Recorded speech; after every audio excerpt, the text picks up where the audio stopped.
Welcome back, everyone. Due to popular demand, I'm bringing Fred back after our cancer interview. There's so many questions. That video hit over 1 million views, and there's a lot of questions. So we want to talk about what to eat once you get cancer. Now, there's a diet to prevent cancer, which, I think it's going to be healthy keto and intermittent fasting. But once you get cancer, what do you eat? So that's what we're going to talk about today. So welcome, Fred. Hi, thanks for having me again. Absolutely. For those of you that haven't seen the first video, I'm going to put that link down below. But in a thumbnail sketch, you had a tumor that was how large? Was it 15 centimeters? 10 centimeters. 10 centimeters, okay, in your colon. And within 4 months, it shrank down to nothing. So it was a stage 3, borderline stage 4. It was remarkable what you did. And so we want to talk about exactly the details because there's so many questions. Is that correct? You've been getting a lot of questions? Yeah, absolutely. To the point that I couldn't answer everyone, and I apologize.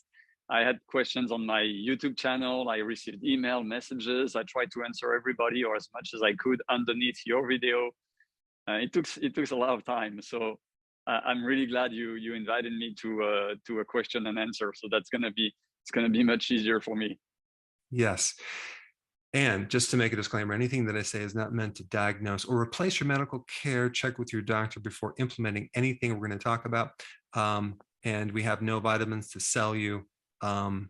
So that's my disclaimer. And I want to just jump right in. A really important part of this program is fasting, a 21-day fast.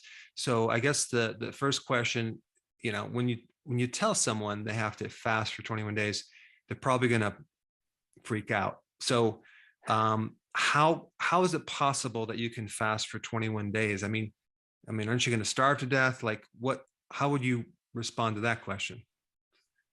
Well, first, it's important to know that I didn't jump into some kind of woohoo EP treatment. I was followed by my oncologists both in France and in the US all the time, and I made my research. I didn't want to bet my life on someone told me, oh, yeah, you should fast when you have cancer. So I read all the scientific literature. I read all of Dr. Thomas Siegfried's research, Dr. Walter Longo's research, and at some point I discovered your video, which, and I'm being very honest with it, really helped me. But yeah, I made the research, and the 21-day water fast seems to be some kind of a perfect time to help with cancer. And like we discussed in the previous video, I'm completely aware that I was in the perfect condition to do that. And everybody needs to make his own research to adapt it to his own lifestyle, level of stress, weight, talk to your doctor. There's a lot of things. I mean, don't just do what I did. What I'm trying to do here when I talk to you, Dr. Berg, and to your members, is simply to share my experience and tell you there is a possibility to do something else or to add something to your treatment. There's some research that you can do. That's what I'm trying to do. As far as the 21-day fast, well, it's very easy. You all know now, following Dr. Berg's, the principle of autophagy, which is basically when your healthy cells have nothing to eat, instead of dying of hunger, they will feed on your non-healthy cells. So basically, the healthy cells will literally eat the cancer cells, and that's the reason why fasting is so powerful when you have cancer. And that's what I did. And 21 days, no fun. And like I said the other day, if I were to do it today, I would probably fail because I don't have a good reason to do it, even though fasting is always healthy. But when someone tells you, you're probably going to die, and all the research seemed to indicate that if you fast, this is not going to happen, you just do it. It's not even a question. So that's why it was not that hard. But was I weak? Was I tired? Yes, of course. Did I spend most of my 21 days lying down on my bed? Yeah, absolutely. Did I lose weight? Yeah, that too. Did I feel great? No, absolutely not. But it worked. After I had my first MRI before and my second MRI after the 21-day fast, and the results were here. The tumor went from 10 centimeters to 5. When you're dealing with a life or death situation, most people will do whatever they can. And, if it requires fasting. And the thing about fasting is what you guys need to know is it's the most important thing you can do because of all the different things that kick in from a genetic level to hormone level, like the growth hormones go down, the cancer cells start committing suicide because when you don't eat, your body goes in this hyper survival mode, and it starts to survive better. And so you get all the cancer genes that turn off, and then your cells actually recycle the cancer cells for food. So that's a great thing to be able to turn your cancer cells into food for your normal cells. That there's just so much research on this, and I think it's important to not just blindly follow anyone, to really get the data, study it. And unfortunately, there's a lot of big new terms when you read the research. So you're going to have to get several dictionaries out. You're going to have to get a medical dictionary, and you're going to have to understand some of these studies so you can have the confidence to know that it can work for you. Yeah. And you are so right when you say that, because one of the first things that I did when I learned that I had cancer was to educate myself. What is cancer? What do we know about it? And one of the things that I always tell people is I healed from cancer by trusting the science and not the doctors. And I'm not throwing a stone at the doctors, not at all, but not everybody's up to date with the latest research. And when you start reading 2022, 2021, 2000, all those latest research on cancer and fasting and cancer and the ketogenic diet and cancer as a metabolic disease, you learn so much that or at least my oncologist didn't tell me about. So getting educated and taking your health into your own hands is the key to whatever I did. And that's the only thing that I would recommend people. Yeah. In a thumbnail sketch, the way you solve problems is by understanding the problem more. That always seems to solve any problem, right? Okay. Yeah. So now, you didn't really have a lot of weight to lose when you did this, right? So you did get skinny. You went from what weight to what weight? I went from 70 kilos to 49 kilos. Okay. So sorry, I don't know what it is in pounds, but basically I went from a very healthy and fit body composition to nothing but bones. Okay. As far as during the fasting period, let's not talk about the supplements first, but what about, did you have anything did you have coffee? You drank water? Was there anything, juices? Did you have anything to eat? So that's one of the number one question I received from the people is, what did you eat during your 21-day fast? And the answer is nothing. It was not intermittent fasting, and people really have to make the difference. It was not a juice fast or a raw food fast. It was a fast, period. So I didn't eat anything in 21 days. I mostly had water, and I was supposed to drink one little shot of wheatgrass juice, freshly pressed wheatgrass juice every day, which I didn't because it tastes horrible until, and here again, thank you, Dr. Berg, until I saw your video on your wheatgrass juice powder, which I bought immediately and changed my life. And I'm not getting paid to say that. I have no personal interest. I'm just saying because it's the truth. And from that moment, it was much easier for me to consume a little bit of wheatgrass juice when I needed it. So basically, I don't know, maybe 3-4 times a week, I would have a little shot of wheatgrass juice, and that was it. So water most of the time and wheatgrass juice once in a while. Got That's it. all I had for 21 days. Okay, now let's shift to the supplements because that's an important question. For those of you that are new watching this, we did a study, myself, Guy Tundenbaum, and a lot of you viewers that are watching right now donated to this cancer research we did in Europe with the help of Maurice Israel, who is a professor. He has his MD and as a medical doctor, as well as his PhD in biochemistry. Very, very smart person who helped us set up this study. He found some fascinating data as far as the weak link of cancer, the Achilles heel, the area where is a really big difference between a cancer cell and a normal cell.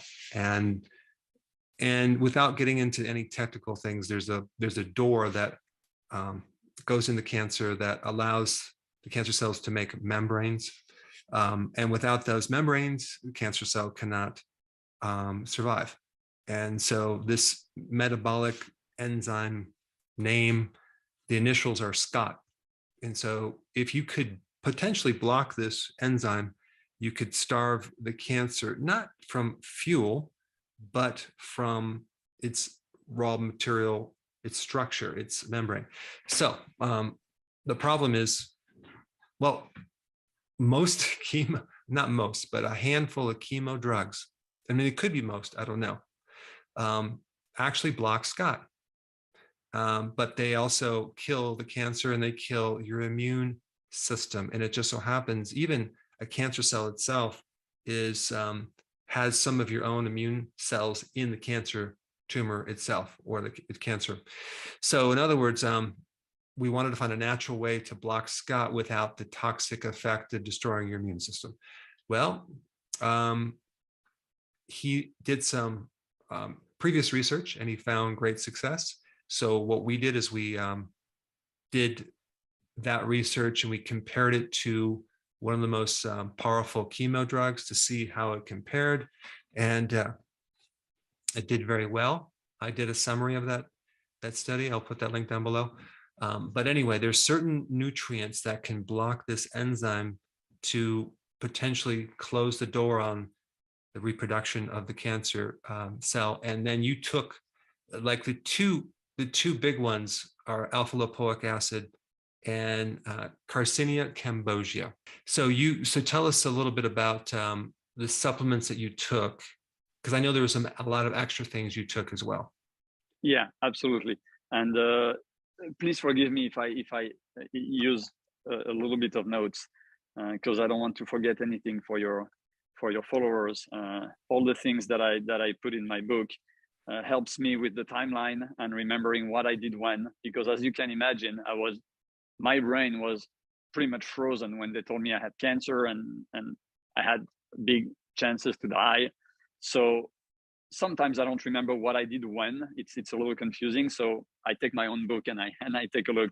So basically, yes, what I did was the 21-day fast, then strict ketogenic diet, 100% organic, and then the supplements. So the supplements, just to make sure I don't forget anything, I'm gonna read my own book and take a look at it if you allow me. Mm-hmm. So basically, this is what I did. I used vitamin D3, vitamin C, turmeric, zinc, omega-3s in the form of fish oil and in the form of DHA. Then I also used the famous metabolic treatment that you just mentioned from Professor Maurice Israel, which is made of alpha lipoic acid, Garcinia cambogia, garlic or garlic extract. What else? Oh yes, melatonin is a big one. High doses of melatonin. In my case, it was anywhere between 20 and 30 grams. And bromelain. And I think that's about it. Let me just kind of and matcha. Yeah, go ahead. Matcha green tea. Matcha green tea. Yeah. Okay. So those are the supplements that I used. Great, and we'll put those down in the description. But the thing that I want to just mention real briefly. Um, some of like melatonin, also allicin from the garlic, um, are also SCOT inhibitors. So there's actually many SCOT inhibitors, and that is the next thing we're looking at, is to take all these natural SCOT inhibitors and evaluate which ones are the strongest to the the weakest. But at this point, we haven't done that test, so we're going to include quite a few of the inhibitors. And melatonin is another potent compound for cancer, and of course so is garlic, and so is green tea. Green tea also blocks the cancer from consuming glutamine, which is very, very awesome, but it does other things too. So in other words, Maurice Israel looked at the whole biochemistry of what happens in cancer, and he really studied what things need to be blocked and what we could use to help block from going the front end, the back end, the back door. I'm telling you, these cancer cells are really sneaky. So you have to use strategies to handle this problem from all angles. So, so you took these natural remedies. You also, I think you had sea salt too, right? Because that's important. And some of the other vitamins you took, because you're not eating food, you're going to have to take these vitamins because your health depends on it. So you didn't eat food, but you had nutrients, which are not going to break the fast and what we're trying to do here, because they're providing something that you're really missing when you're not eating. Yeah. So on my side, it was a hard decision as to, do I take my supplements when I'm fasting or not? And I was gonna, and that's why I suggest people do. And Guy, as you know, did it. But me, my empty stomach couldn't take the vitamins and mineral supplements when I was fasting. So I didn't take anything for the 21 days. And I started supplementing after the fast. But it's not what I recommend. It's because I have a very sensitive stomach, and I just couldn't. I took one vitamin with a little bit of water, and 2 minutes later, my stomach hurt. But yeah, usually Maurice Israel and his team suggest that you keep taking those supplements as you're fasting, definitely. The omega-3 fatty acids composed of DHA and EPA, those are fish oils, and those are really, really, really important as well, especially for their anti-cancer. So of course, everything that you mentioned has other additional anti-cancer properties, like the turmeric, for example, and the bromelain. So I think you're just basically hitting it from a lot of different angles, because you did the research and you found, wow, this could work. Yes, absolutely. So first, my oncologist friend in Paris, who's aware of Maurice Israel's work, and at the time, Laurent Schwartz's work, told me, okay, Fred, you got to start taking melatonin right away, high doses of melatonin. You have to start taking green tea, taking garlic. So he was aware of the protocol, which was not as complete as the time as it is now. And then a little bit later, I discovered through your channel and a common friend, Guy, contacted him and got the full protocol, and that's how I continued my my treatment, so to speak. Okay, so then when you ate, okay, so you went 20. Well, first of all, like how many? You had 4 months, right? So did you start off with a 21-day fast, or what Yes. type of fasting? And I think it was even for 5 days, not on the weekends. So just kind of explain the details on that. So when I was diagnosed, I was really, really down, completely frozen. I couldn't make any decision, just thinking I was gonna die for 3 days. And after those 3 days, I kicked myself in the butt and I said, okay, I'm going to survive this. I'm going to do whatever it takes, but I'm going to survive this. And that's where I started doing my research. So almost immediately, I went on a strict 21-day fast, water fast. After that, I went on a strict organic ketogenic diet, and we can go through what I ate if you want to, for 3 months. And almost at the end, I didn't know I was almost cured at the time. We just knew that the tumor was getting smaller and smaller, but it was still here.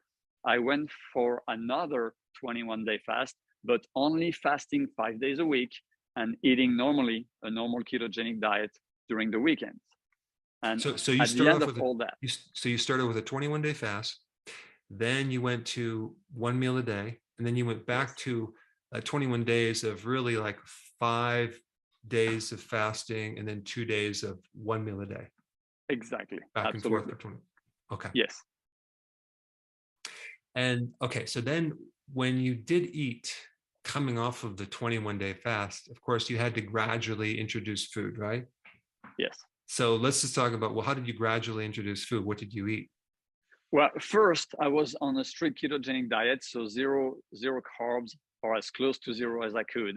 No sugar, not even fruits, and basically I was left with proteins, fats, and veggies. So I tried. I went on a quest almost to discover what can I eat and what couldn't. And most of what I ate gave me so much pain. I was in so much pain at the time because of the cancer. Uh, so the only thing I could eat, and I discovered that throughout several days, was freshly pressed vegetable juice, beef, 100% grass-fed, grass-finished beef, and mostly ribeyes, which for me was the perfect balance of not too much protein and enough fat, and good fats, avocado, coconut oil, grass-fed butter, French heavy cream. That's all I could eat. So for 3.5 months, all I ate was vegetable juice and ribeye steak. The next day, vegetable juice and ribeye steak. And the day after that, vegetable juice and ribeye steak. That's what I ate. And again, one of your videos really helped me, because when I discovered that glutamine could also feed cancer in certain conditions, but that green tea could help with that, what I did was break my fast every day with the fresh vegetable juice. Then about an hour later, had my steak and my avocado. And about 5 to 10 minutes after that, a big glass of green tea to help control the glutamine from the steak. And that was my meal every single day for almost 3 months. Got it. Okay, good. So that helps out. And then as far as quantity of what you ate, did you just pretty much eat enough so you can be filled? Because your stomach, when fasting, it kind of shrinks, since you're not able to probably eat the quantities that you normally eat. Well, I can eat. Let me Okay. tell you that I can eat. So before cancer, if I have pizza, for example, I wouldn't have one pizza, I wouldn't have two pizzas, I have 4 pizzas. I can eat. Of course, I couldn't eat the same thing and not in the same quantity when I was sick, but at least a 1 pound ribeye was my basic quantity. Just One once avocado, a day. yeah, once a day. A big glass of fresh seasonal vegetables, a big one pound ribeye cooked in butter or olive oil with pink Himalayan salt or sea salt, and my green tea. That's basically what I ate every day. And what type of vegetables did you juice? Anything that was organic and in season. So during the summer, I juiced a lot of spinach and cabbage and stuff like that. During the winter, when we went more into the spring, I juiced cucumbers and celery. So I just took whatever the farmer's market was offering me at that particular time. But as many veggies as possible, greens, colored, to have as much micronutrients as I could. That was my goal, to really push the micronutrition into my body and to help my body fight that cancer. There are so many things, so many anti-cancer. Every time you look up the benefit of any vegetable, even beets and carrots and everything, Yeah. They will always say it's an antioxidant. It has it's anti-inflammatory, anti-cancer Yeah. properties. And I think also you had cruciferous vegetables too, right? Oh At yes. some Oh point? yes. A lot of broccolis, and to have even more effect, I juiced a lot of broccoli sprouts. So I put the Wow. sprouts in my juice, in the juicer, I mean, and just extract the nutrient from the broccoli sprouts. And yeah, that was mainly all my juices. All my juices, in addition to the seasonal vegetable, I always added broccoli sprouts and turmeric. Those are the two things that were here in my juice year round, all the time. That's powerful, powerful anti-cancer. Like now, going now present to present time, what do you normally eat now? So I try to stay on a 1 meal a day intermittent fasting protocol, but not always. If I work out a lot or just if I'm hungry, I'll have 2 meals a day in a 6-hour window. So I still spend a lot of the day and night, of course, fasting. And as far as food, now I can have pretty much any kind of proteins, eggs, no problem, chicken, fish, beef, of course. So any kind of animal protein is fine. I'm still having a hard time with whole veggies because the fibers still irritate my intestines. So I still juice my veggies. The main difference is the sugar. So I eat a little bit of sugar in the form of fruits and once in a while in the form of raw honey. And it is something that I didn't allow myself at all when I was sick.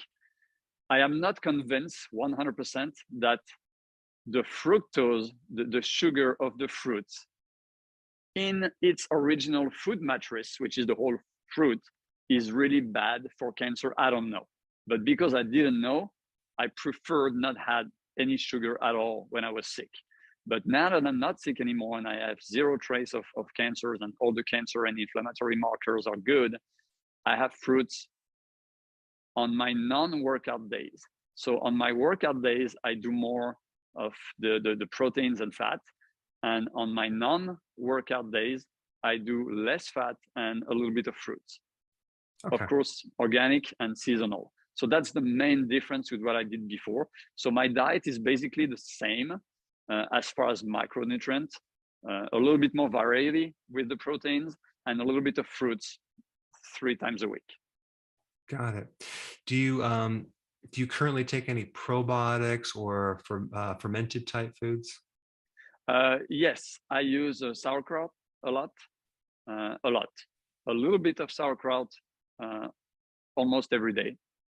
That's so key for your gut and the micro, since it was in your digestive system, so might as well support that. And that you couldn't Yes. get a better food than sauerkraut. Yeah, sauerkraut is really one of the things that not only I like, so it's not an effort for me to eat it, and it's super powerful as far as pro and prebiotics. So I'm using it quite often. Fantastic. Now I want to bring up another really important point. So if anyone checked out, check back in right now, because this part is really important. Before you got cancer, your diet wasn't that bad. In fact, you were doing intermittent fasting. You were doing keto, the healthy version, for a period of time. And then I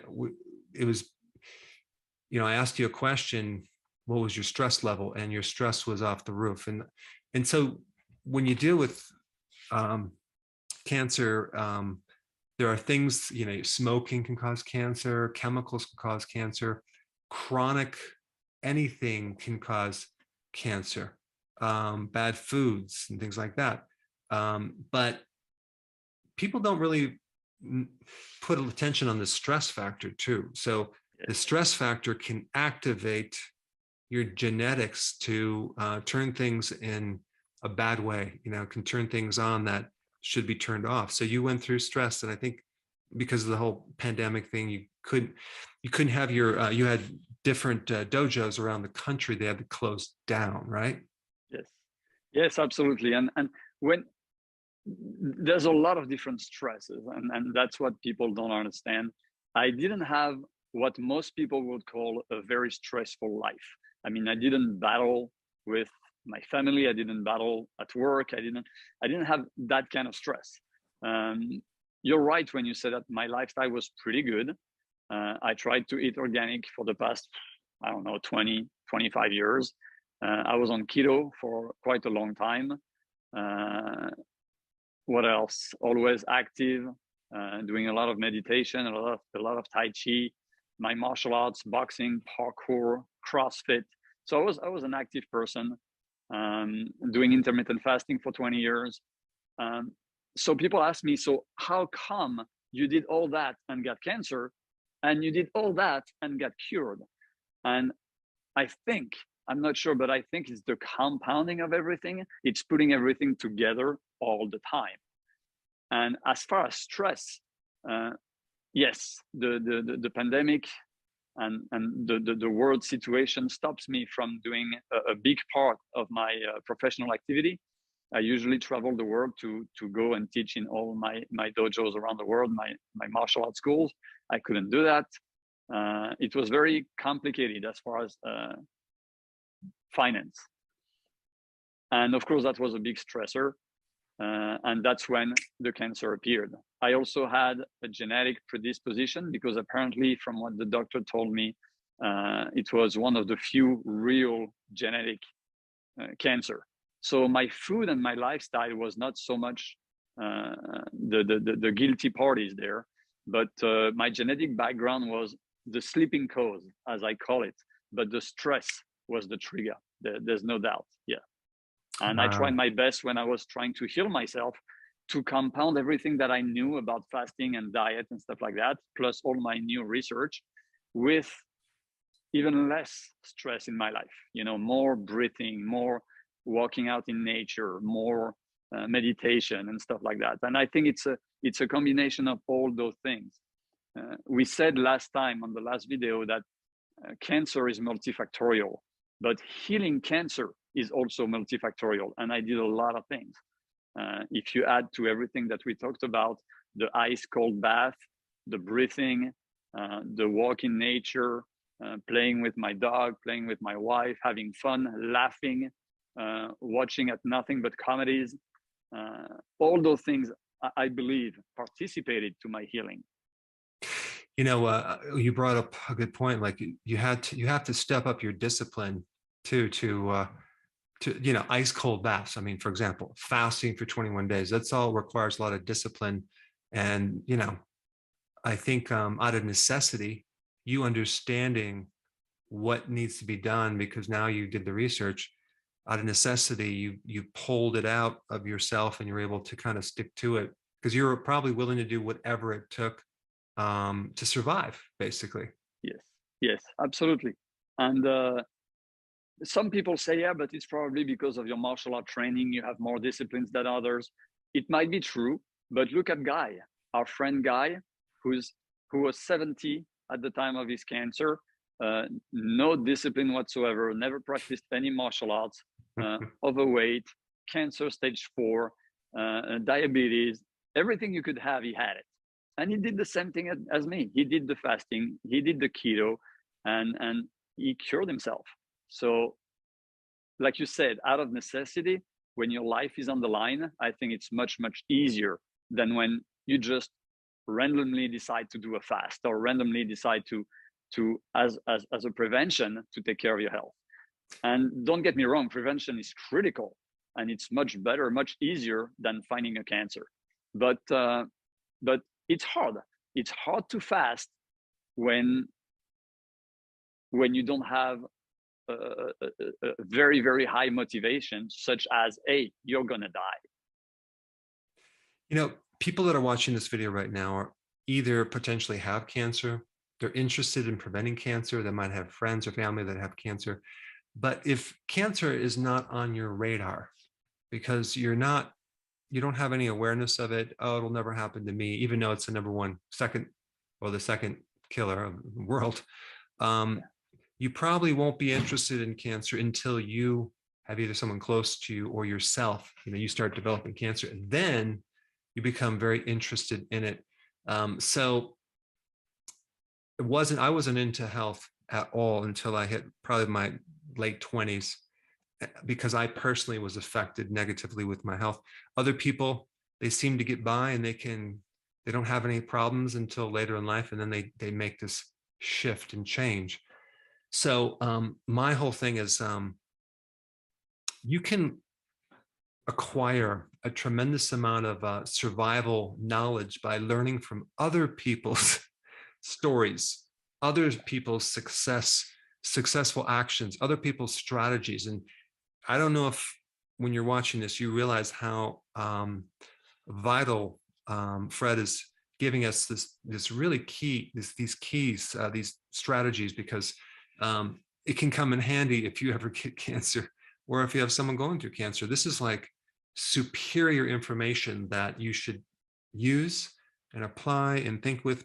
And because there's nothing worse than getting cancer and not having any of this data. Could you imagine like getting cancer, not having all these insights, and you just following mainstream, which I don't know if you'd be alive by now.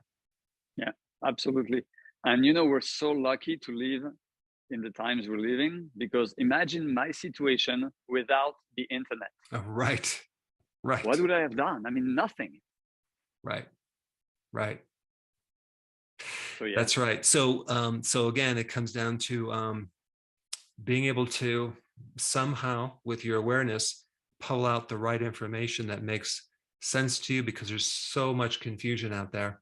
And unfortunately, the first 5 to 10 pages of Google has what everyone's doing. And I think the thing that helped me mostly is I'm always skeptical of what everyone else is doing or everyone thinks is true.